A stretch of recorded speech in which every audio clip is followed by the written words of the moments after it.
Welcome to the Cal Park Bros podcast. I'm your host, Terrence, and with me is my co-host, Jason, calling in from the back cave in Indianapolis. Jason, how are you, my good man? What up, y'all? It's your boy, Jason. Once again on Tuesday, here with my buddy, Terrence, ready to do another episode of the Cal Park Bros podcast. Terrence wearing an interesting choice for hat today. I won't go too much into it. Folks, wait till the video comes out. You can make your own judgments. But let's get into it, buddy.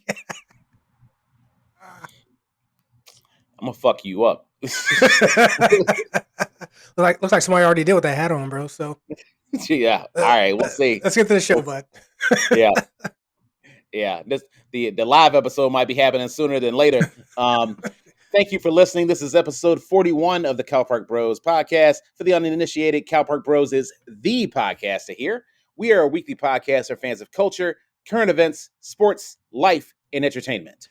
As always, we're your hosts, Terrence and Jason, and every single Thursday we bring you a brand new episode where we discuss the current events of the day, sports, and the athletes we love. And even some of the athletes we loathe. No matter the topic, you can expect a brutally honest and fun exchange of snark while learning through the lens of our 30 years of friendship that originated in Calumet Park, Illinois.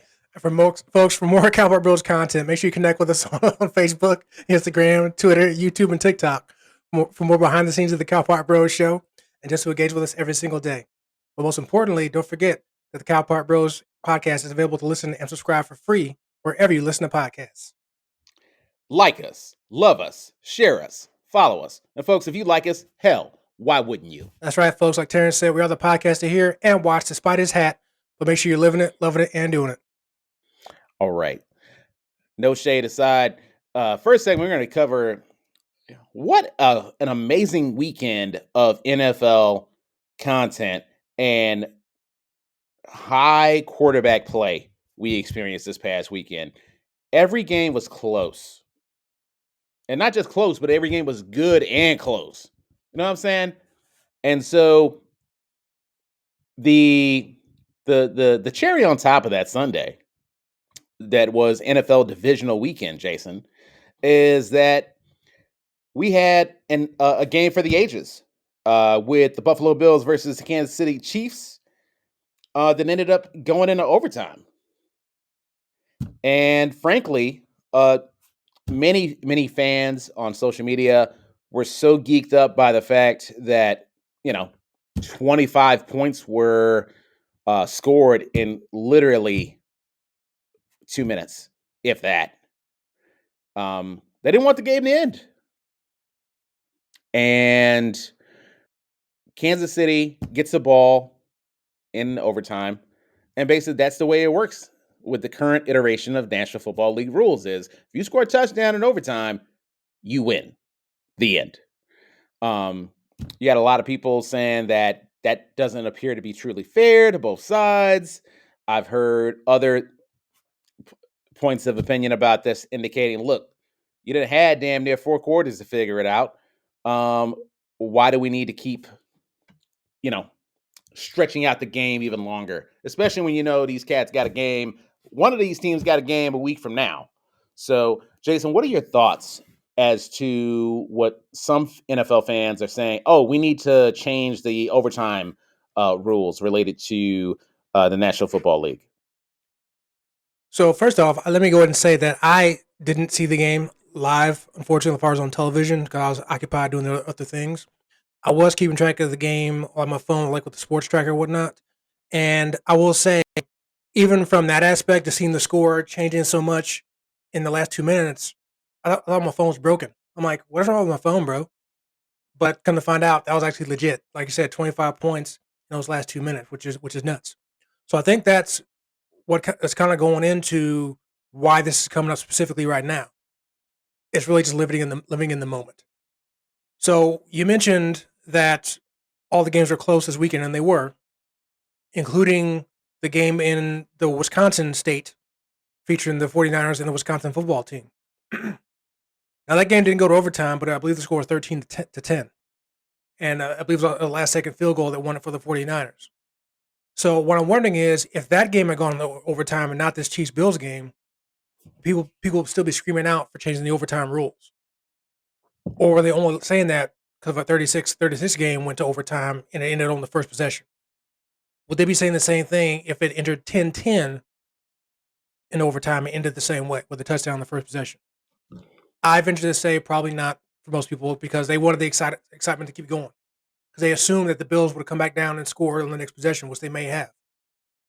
But to that, I say, well, let me go back a little bit. Danny Cannell, former NFL quarterback, played in college as well, basically stated that he felt like Josh Allen and the Bills didn't even have a chance, quote unquote. And that's why he says that it's the worst overtime in sports, what happens in the NFL. Well, my thought of that is their offense didn't have a chance, no. But they still were on the field on defense, so the Bills could have stopped them or even held them to a field goal. If they held them to a field goal, the Bills would have got the ball back with a chance to win or tie the game, but they didn't. They allowed the touchdown, and so they had a chance. It just wasn't on offense. So I don't want to hear none of that about they didn't have a chance. Boo-hoo. Get over it. Or I bet your chance was not to let them score as many points as they did in the last 2 minutes. So Their chance was, hey fam, you know you only got 13 seconds, right? exactly. So I definitely don't feel sorry for the Bills whatsoever. Um, that's my initial thought. I think people are just living in the moment and just mad that this exciting game ended. I think because they ended. Period. Um, that's my initial thoughts. What about yourself?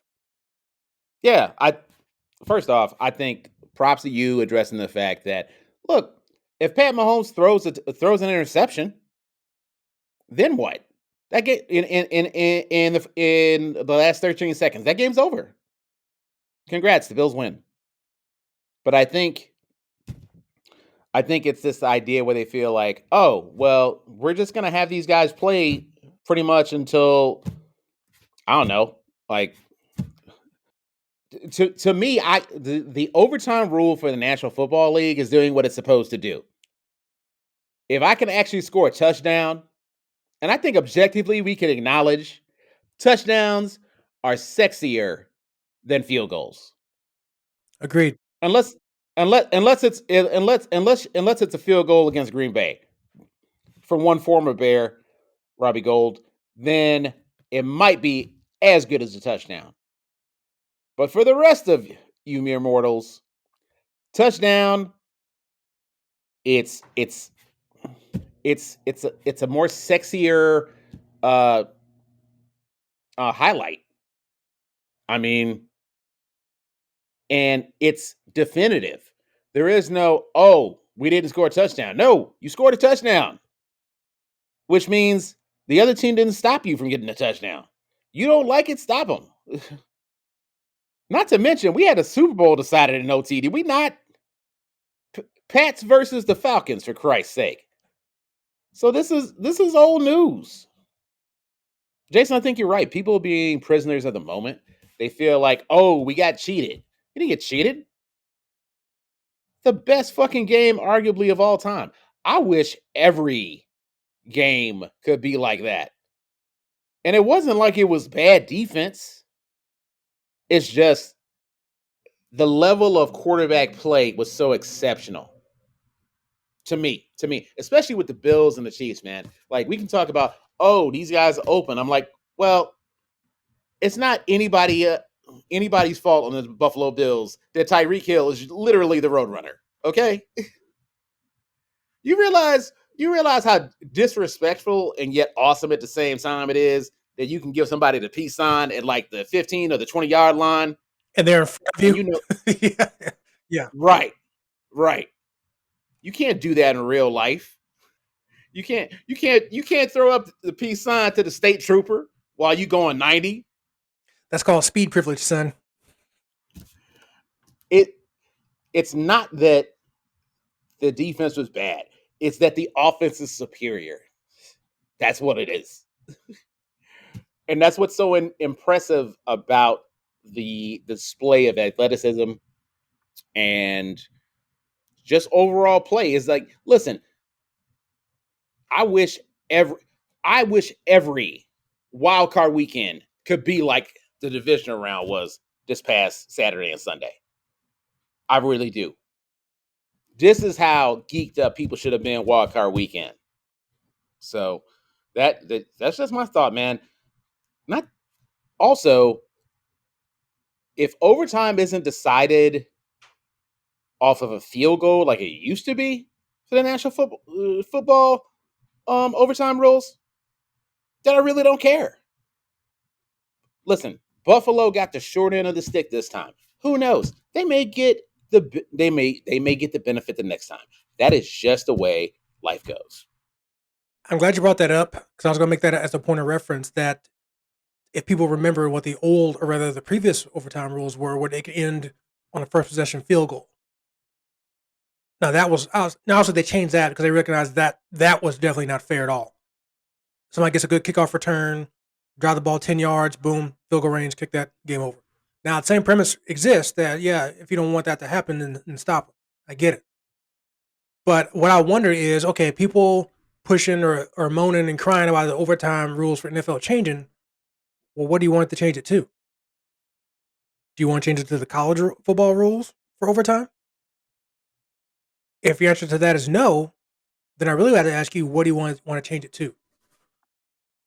And in actuality, as far as NCAA college football, they actually adjusted their overtime rules as well for this past year in 2021 as well.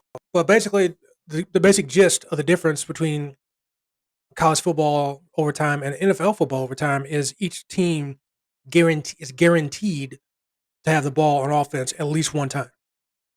Now, some of that obviously going to differ. Same premise is field goal. You kick a field goal, but the other team gets a touchdown. You lose. That premise still exists as well. Um, Games can go into a multiple number of overtimes, 6, 7, 8 overtimes. I think the LSU game versus somebody who's 2018 with 7 overtimes. And that's partially why the NFL doesn't want their game going way too long. One, like you said, one of these teams has a game next week. And two, obviously the NFL is a very violent game. And as less plays you can have as possible while still keeping it a fair competition is a good thing. And that's really what the college football did with their overtimes. They reduced the number of plays that are run, but still giving each team a chance to win it, on offense, potentially. Now, obviously, the games can still potentially go, 7 or 8 overtimes.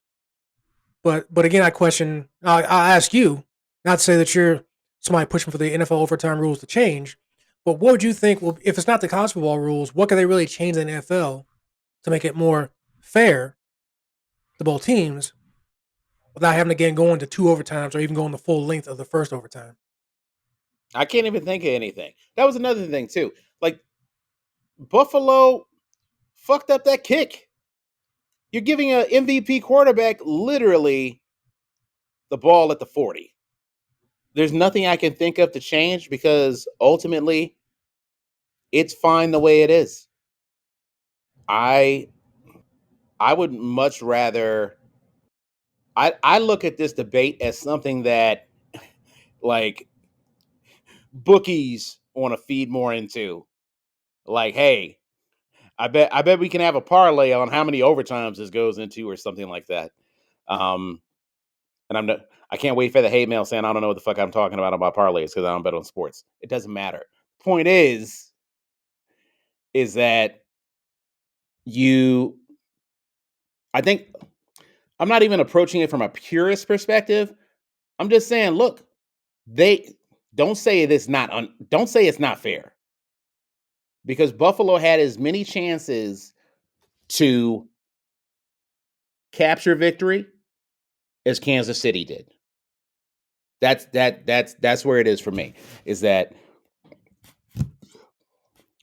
as much as it was Kansas City's for the taking, a couple plays go different. Buffalo's playing this week.